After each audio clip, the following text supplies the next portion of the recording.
Good morning. Yeah, this past weekend, sweat both games, which is obviously what we wanted to do. I think really overall, just one set, we didn't play very well. We had talked, I mean, this last week of practice, we did a really good job with our preparation. I thought that was the best consistent week that we had had.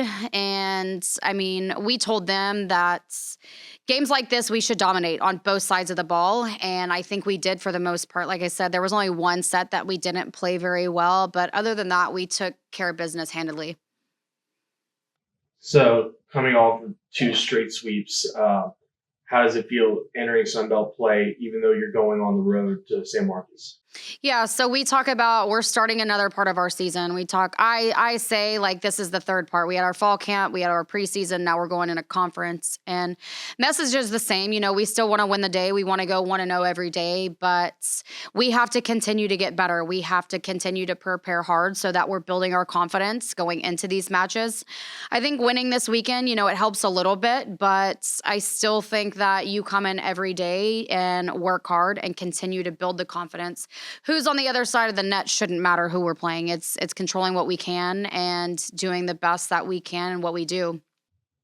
We talked about it last week, that interesting stat. You guys are now 9-1 in first sets. You're going on the road this weekend to face Texas State. How crucial is that to keep that stat up when you're in a hostile environment like that against a team that genuinely plays you guys really tough?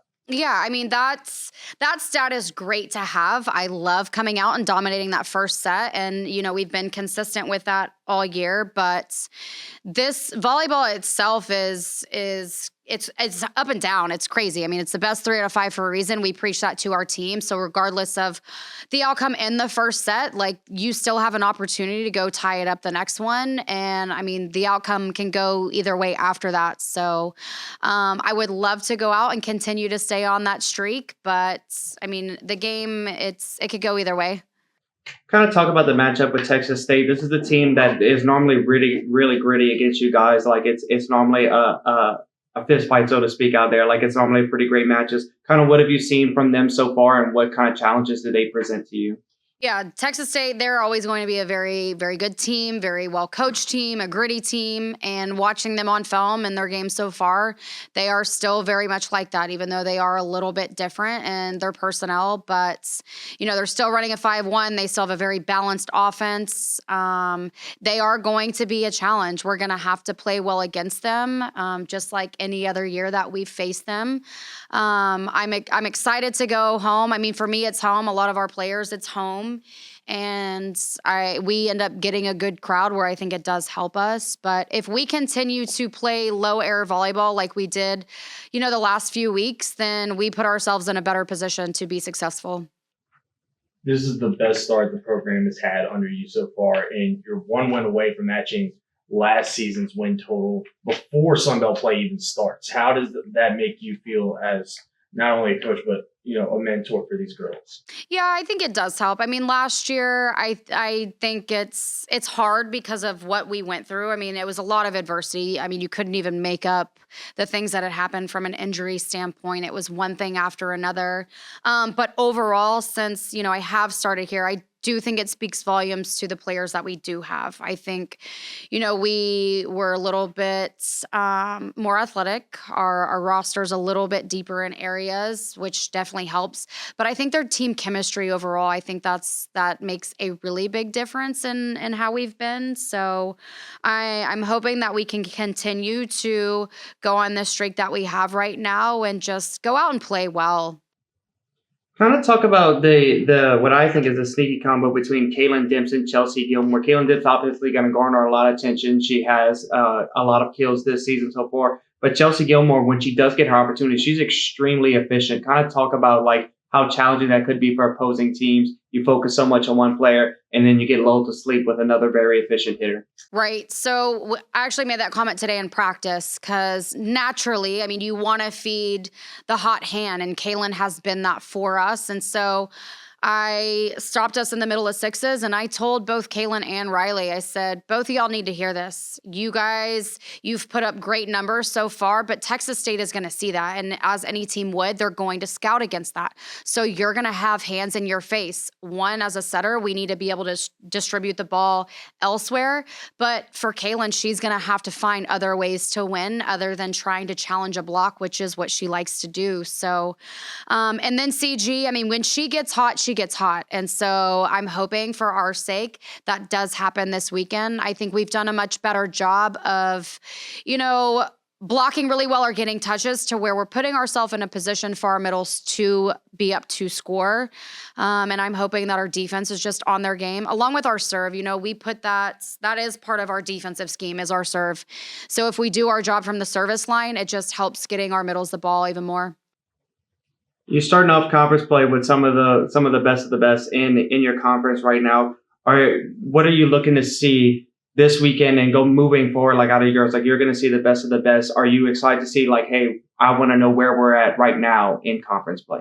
Yeah, I mean, it's nice to know where we are. I just want us to continue to get better and grow. I think the biggest growth that we've had over the last couple weeks is eliminating errors. The one that we still see is our serves, which we talked about before. It's a high risk, high reward, but we're having end of preseason meetings right now throughout this week, and one of the conversations is serving identity. Some of you are going to be more high risk, high reward. Some of you are going to be more of our just consistent, like keep the ball in play. Some of us are going to be, you just need to get it in play because of where we are from a defensive standpoint. We're going to be fine, but seeing where we are with some of our numbers with serving, some of them are not ideal and some of them are exactly where we want them to be. And we've got to be strategic as a staff and the rotations that we put them in and where we start, because we have a few that they all go on runs and they all score points. And if we can get them all in a row, that would obviously benefit us. But continuing to grow in just who we are and getting better each week in conference so that we do peak at the right time. You talked about serving against Nichols. You guys had 7 aces in the first set alone. Is that sort of like a confidence builder going in on your serving?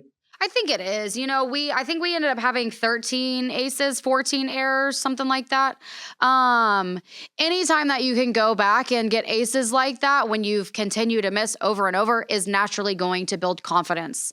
Now, the biggest thing is being consistent with that when we're going to face a much better team and knowing, like, if we go back there and challenge them with our serve, we can be successful. But it's having the confidence in what we are capable in and actually executing it.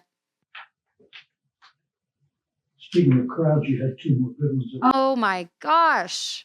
Our crowds have been phenomenal. We had over 900 the first night. Second night was over 700.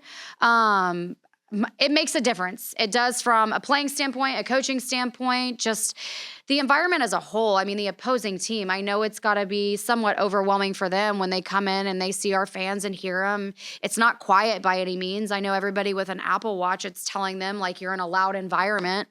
I love it. And I think that, I've said it before, once you come, you're going to continue to come back because it is a fun environment. Volleyball's different. It's indoors, so that's great, but it's fast, it's energetic. You have to pay attention. There is no downtime with our sport. But I can't thank our fans enough. I mean, we've continued to set great attendance records. There's still 2 I want to break. One, I want to get over 1,000 for one match. And then I want to break our overall season record. And I think it's very doable.